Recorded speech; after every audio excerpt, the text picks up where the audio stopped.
Asset नहीं है। और गुड्स में गुड्स तो है नहीं मेरे पास, मैं तो ट्रेडर हूँ नहीं, मैं तो सर्विस प्रोवाइड करता हूँ, तो गुड्स मेरा एसेट नहीं हो सकता क्योंकि मैं कुछ डील नहीं करता हूँ, कुछ बेचता नहीं, सर्विस प्रोवाइड करता हूँ, बराबर है। So perfect बताया आपने, these are all the assets, right? Now what are tangible assets? These all things you can see, feel and touch. They are all tangible. What about cash? Cash दिखता है ना, touch कर सकते हो ना, हवा में इमेजिनरी है ना। ये सिक्योरिटी डिपॉजिट टैंजिबल दिखता है, furniture tangible, air conditioner, furniture, fixture, machine, plant, building, equipments, motor car, laptops, everything is what. तो साला ऐसा कौन सा एसेट है साला दिखता नहीं है फिर भी एसेट? पेटेंट्स, गुडविल, स्टॉक्स तो दिखता है ना, गुड्स टच कर सकते हो ना, स्टॉक मतलब गुड्स आप देख सकते हो, टच कर सकते हो। कॉपीराइट्स ये सब इंटेंजिबल है। How come? You know what is patent? Patent का मतलब क्या होता है?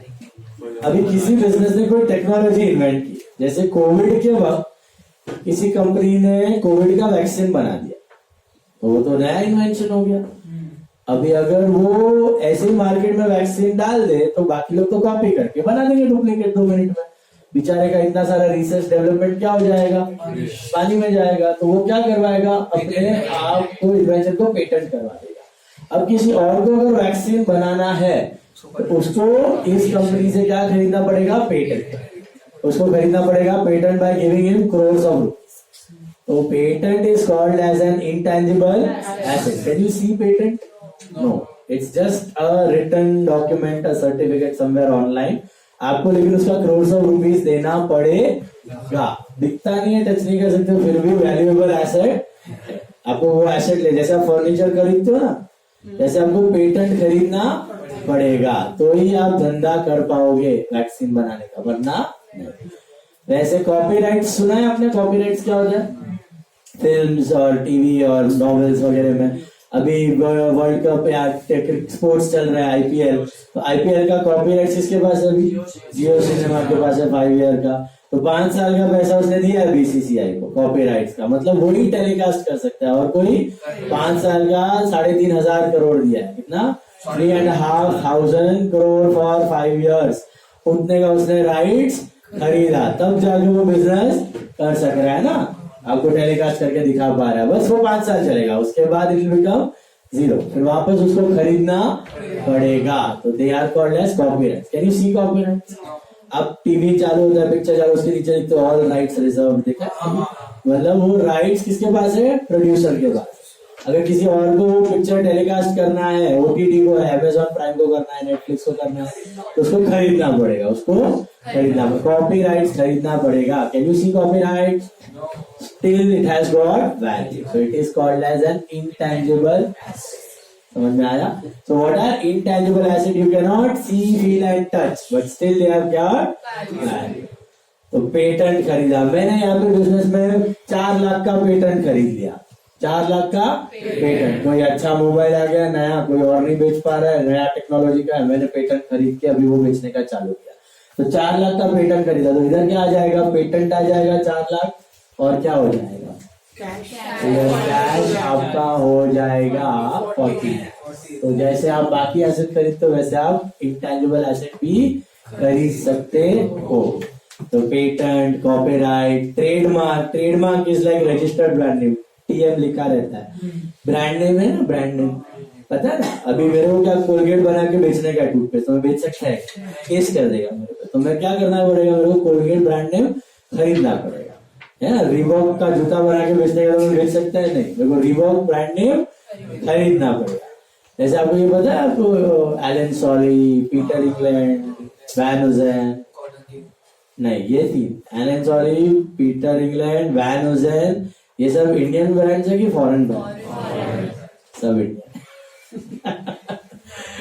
पीटर इंग्लैंड, आपका Allen Solly, Van Heusen, all are Indian brands. कौन बना के, कौन किस, ये पहले फॉरेन के थे, काफी सालों पहले, 20 साल पहले, बिरला ग्रुप सुना, आदित्य बिरला, उसने ये ब्रांड्स खरीद लिए, उसने ये ब्रांड खरीद लिए और बेच रहा है आपको लग रहा है फॉरेन ब्रांड, वो है इंडियन ब्रांड।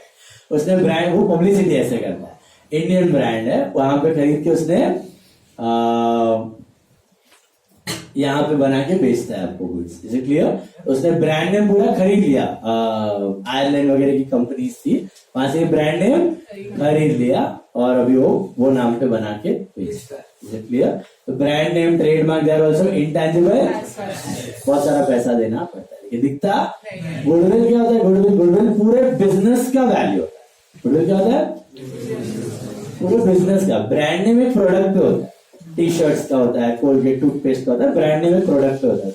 पूरा बिजनेस, अभी अचीजा होटल है, उसमें सब एसेट्स 10 करोड़ के। कितने के? मतलब ओनर का 10 करोड़ रुपया हो गया, जितना एसेट है उतना कैपिटल। 10 लोन चलो 0 है, उस पर लोन 0, तो एसेट 10 करोड़ है, एसेट 10 करोड़ है, तो कैपिटल 10 करोड़ हुआ। तो मुझे अचीजा को खरीदने का है, तो उसको बोलेगा देख तेरा कैपिटल 10 करोड़ है, तेरा एसेट 10 करोड़ है, मेरे को 10 करोड़ दे देता है, तेरे को 10 करोड़ दे देता, मेरे को अचीजा का पूरा बिजनेस दे देगा वो? क्यों? नाम का पैसा लेगा। क्यों लेगा? क्योंकि अगर मैं 10 करोड़ की नई होटल डालता हूँ तो क्या मुझे सेम बिजनेस मिलेगा जो अचीजा को मिलेगा? उसका नाम डेवलप है ना इतने सालों से, कस्टमर। अभी तुमको थोड़ी मालूम है अचीजा का ओनर चेंज हो गया, तुम तो पाव भाजी खाने भागोगी, तो उसको बैठे बिठाए बिजनेस मिल रहा है ना नए वाले को। तो अचीजा वाला भी शाना है, अचीजा वाला 10 करोड़ में बिजनेस बेचेगा नहीं, वो कितना लेगा? 12 करोड़, 13 करोड़, 14 या 15-20 करोड़ ले लेगा। क्यों बोलेगा? नाम का पैसा, नाम का पैसा। शार्क टैंक देखते हो? देखना, ओके, उसमें ये सारी चीजें आएंगी। नहीं देखते तो हैबिट डालो, बहुत बढ़िया प्रोग्राम है। ये सारी टर्म्स आपको हेल्प करेंगे उधर क्लियर करने में, प्रैक्टिकलिटी में। तो नाम का पैसा, वो बोलेगा कि मेरे को 2 करोड़ थी, वो कैसे वैल्यू होता है सब हम लोग लर्न करेंगे, 12th में आएगा, सीए में आएगा। तो नाम का पैसा 2 करोड़ 3 करोड़ एक्स्ट्रा लेगा, that is called as goodwill, that is called as goodwill. मुझे उसका भी पैसा देना पड़ेगा। तो what are intangible assets? That assets which do not have any physical existence. You cannot see, feel and touch. What are tangible assets? They have got physical existence. Tangible तो बहुत सारे नजर के सामने। Intangible, what are the examples? Patents, copyrights, trademark, okay, goodwill. Intellectual property भी होता है, सुना है? आजकल बहुत चलता है। Instagram का कोड्स, Facebook का कोड, कोडिंग, ये कोड्स लिखते हैं ना, ये कोडिंग पे चलता है पूरा। ये codes are called as intellectual.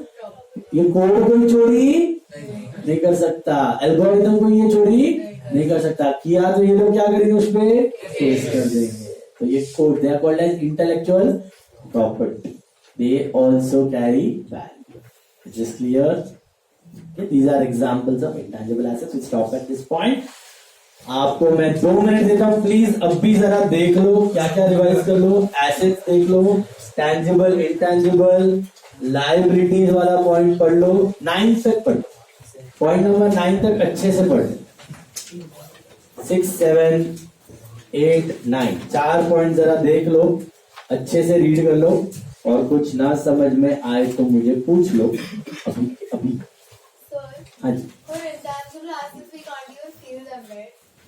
You can feel them, no? Obviously, that's why they got value. You can't see them or touch them. So feeling है इसके तो value है. Feeling is invisible, ना? Sir, will goodwill be recorded? Yes. Whenever you buy anyone's goodwill, ना, any other business, अपना self generated goodwill record नहीं होगा. तो मैं बोलेगा मेरे business का goodwill 10 करोड़. हवा में, ऐसे हवा में record नहीं कर सकते. When you buy from someone, मैं buy अचीजा का business, तो मेरे business में आएगा अचीजा का सब assets, furniture, land, and cash will go out, and goodwill भी आएगा, and cash will go out. That time goodwill will come. Furniture और एयर कंडीशनर को डेप्रिसिएशन एसेट है, वो लायबिलिटी में कैसे अफेक्ट होता है? वो मैं दिखाऊंगा एक्सपेंस और इनकम के बाद। Depreciation is an expense, next वाले लेक्चर सस्पेंस करेंगे। Very good question. डेप्रिसिएशन, मैंने एक्सपेंस और इनकम लिया ही नहीं है बिजनेस में, अभी तक होते हैं ना, रेंट का एक्सपेंस था, इलेक्ट्रिसिटी का था, कमीशन का था, इंटरेस्ट का था, यस, लोन पे इंटरेस्ट भी लगता है, सैलरी होती है, नटुआ का बाकी, वो सब मैंने अभी तक किया। एक्सपेंस इनकम का पार्ट हम लोग लिखेंगे नेक्स्ट चैप्टर। ये एसेट लायबिलिटी तक का पार्ट भी आप जानते हैं, वो क्या है, वो कैसे रिलेट होता है, वो सब बताऊंगा। पहले एसेट लायबिलिटी का थोड़ा थोड़ा कंसेप्ट जम रहा है आपको, तो ध्यान से देखो। एसेट क्या है, लायबिलिटी क्या है। ऐसा नहीं होना चाहिए कि एसेट को लायबिलिटी समझ रहे हो, लायबिलिटी को एसेट समझ रहे हो, वो डिस्टिंक्शन एकदम क्लियर होना चाहिए। What is asset, what is liability, बोलो, क्या डाउट? एक्सपेंस इनकम पूरा हम लोग देखेंगे नेक्स्ट लेक्चर, उसका कंटिन्यूटी और उसका कनेक्ट भी बताऊंगा क्या होता है।